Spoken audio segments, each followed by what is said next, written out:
Be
দর্শন করলেন, করে মনে পড়ে গেল সমস্ত সেই ব্রজগোপীদের কথা মনোবাসনা।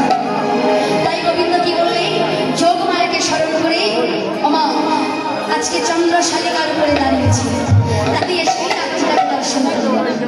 অর্থাৎ চন্দ্রশালিকা বলতে সেই চিলেকোঠার উপরে দাঁড়িয়েছে আর সেই রাত্রিকে দর্শন করলেন। আর কি করলেন, সেই রাত্রিকে দর্শন করে এই মোহন মুরলীটা নিয়ে মৃদু মন্দ স্বরে বাজাতে লাগলেন। আর কি বললেন, হে তো রাত্রি ওই চরণাতি,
আজকে সমস্ত কবিদের নাম ধরে বাজাচ্ছে। কি বলছে, একটাই বাঁশি, এটাই হচ্ছে মজার ব্যাপার, বাঁশি একটা, কিন্তু বাবা কি করছে, প্রত্যেকটা কবি শুনতে পাচ্ছি আজকে গোবিন্দ আমার নাম ধরে বাঁশি বাজাচ্ছে।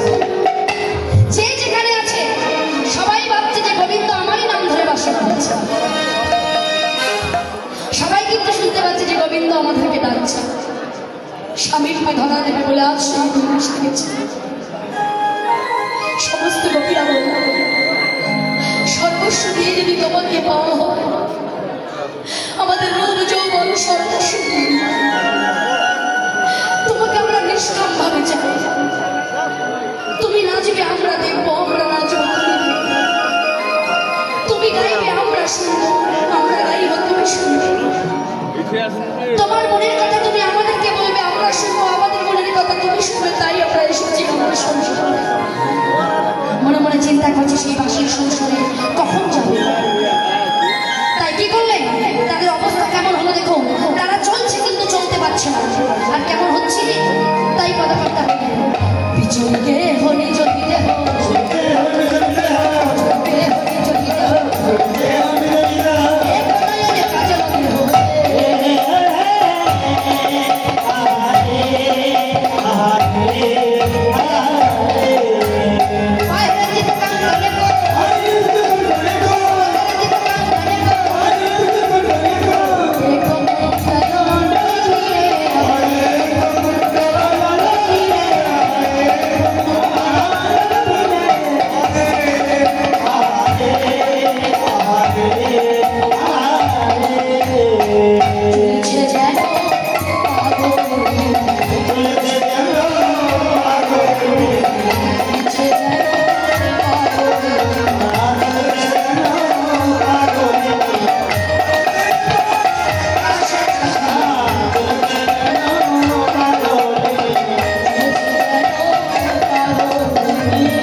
তাহলে আমরা কারা? তোমরা যদি স্বামীর কাছে যাচ্ছ তাহলে আমরা কারা? বলছে তোমরা তো স্বামী নাও, তোমরা এমন স্বামী যদি কোনো আমাদের দোষ দেখো তাহলে আমাদের ত্যাগ করবে। আমরা যে স্বামীর কাছে যাচ্ছি সে স্বামী কোনোদিন আমাদের ত্যাগ করবে না,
বসে পাগলের মতো খসনো বসনো বসে আছে, দেহের বসন খসে পড়েছে।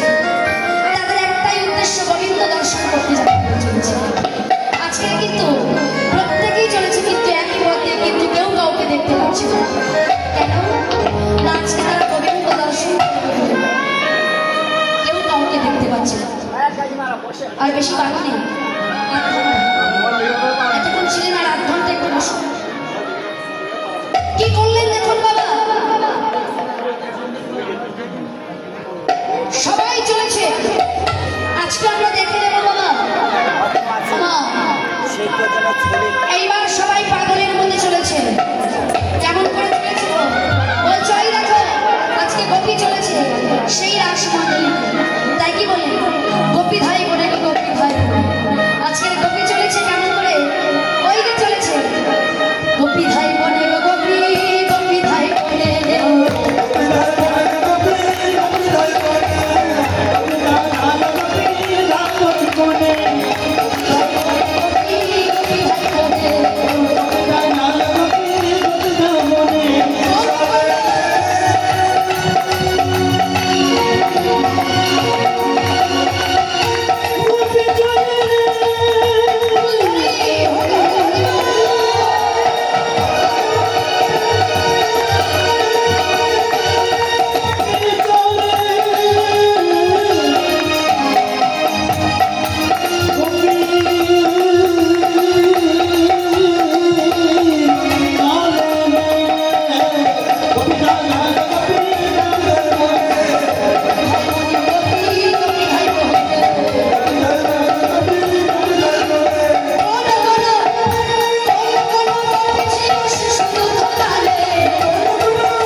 তুমি কি আমাদের কৃষ্ণ?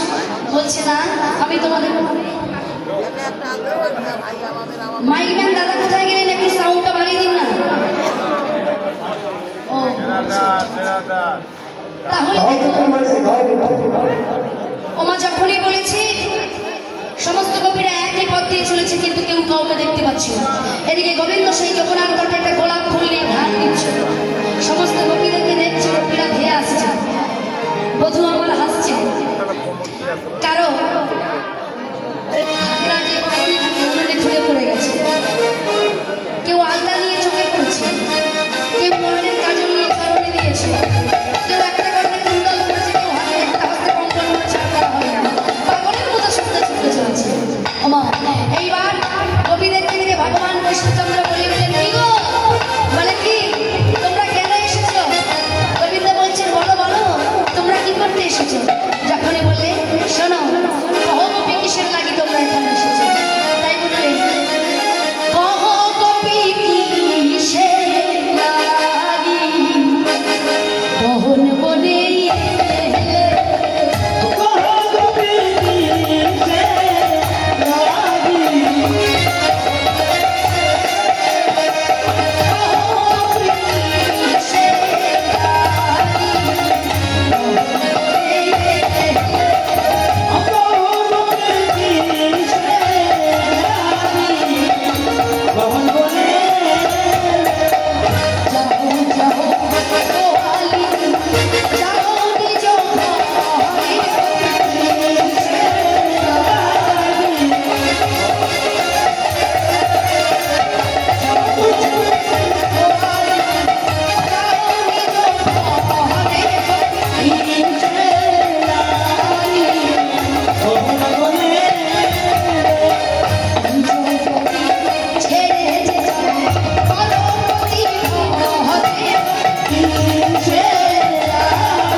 তুমি এখন আমাদের ধার্মিকতা শেখাচ্ছ, মনে ছিল না সেদিনের কথা?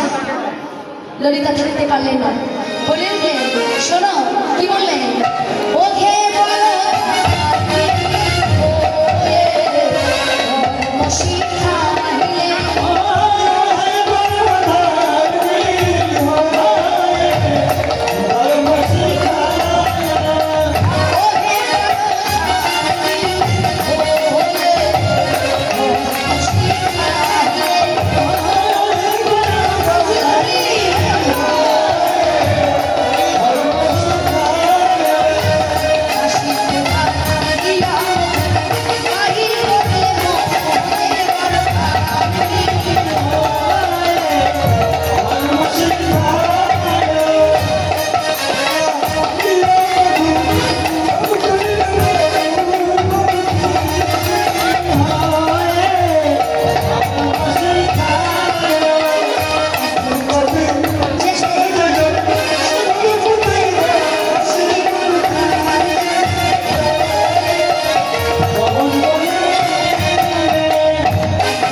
তোমাদের গলায় কাপড়ে হার শোনা করবে কিন্তু মায়েরা যা দেখতে পাচ্ছি তো ভয় পেয়েছে।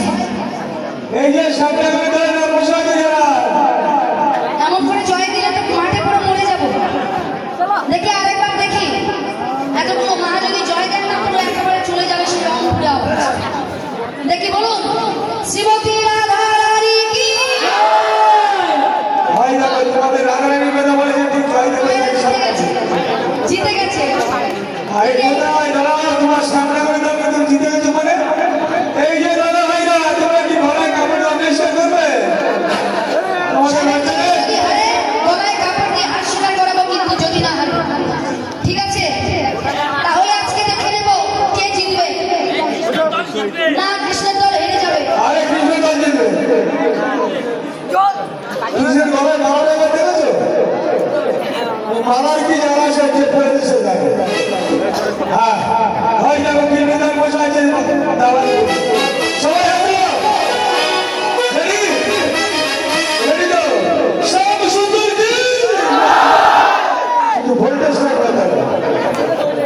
সত্যি তো সাবেক